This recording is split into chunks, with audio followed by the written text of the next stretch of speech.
From the Albuquerque Journal, this is the leading news. I'm Gino Gutierrez. It's Wednesday, March 11th. Here's what we're covering on today's episode.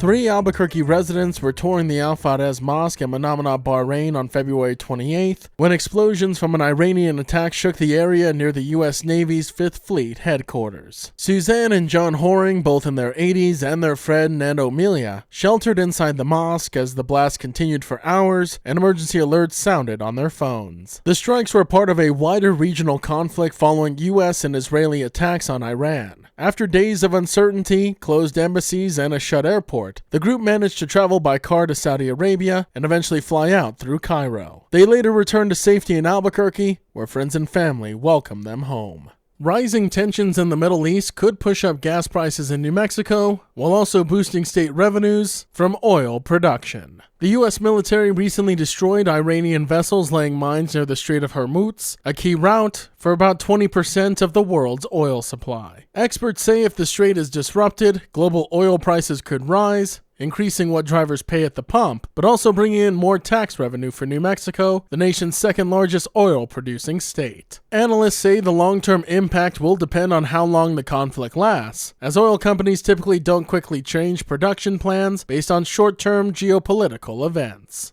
Governor Michelle Lujan Grisham on Tuesday signed a bill making New Mexico's universal child care program permanent in state law, expanding a first-of-its-kind initiative that removes income limits for subsidized care. Since launching in November, more than 16,700 additional children have enrolled, and over 60 new providers have opened statewide. The law allows up to $700 million from the state's Early Childhood Trust Fund to help cover costs over 5 years, while adding additional financial guardrails, such as a possible copay for higher income families if the economy weakens. Supporters say the program helps working parents and could attract businesses, though many Republicans oppose the measure over concerns about long-term costs.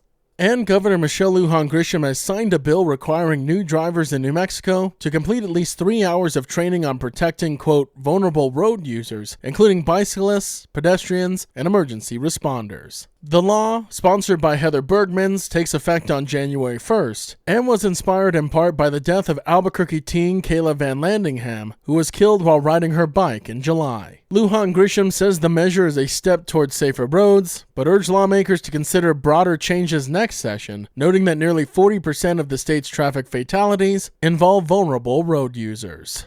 The leading news is powered by the journalism of the Albuquerque Journal. If you enjoy hearing all of the stories we share with you here daily, please consider becoming a digital subscriber to the Journal by utilizing the discount code in our show notes. Every subscription helps support local journalism and allows us to provide you with the news that matters to you. Now taking a look at Albuquerque's weather forecast. Today you can expect sunny skies with a high near 73, and as for this evening, clear skies with a low around 35. To keep up with all the latest news from the Albuquerque Journal, you can visit our website at abqjournal.com. That's the leading news. I'm Gino Gutierrez. We'll be back tomorrow.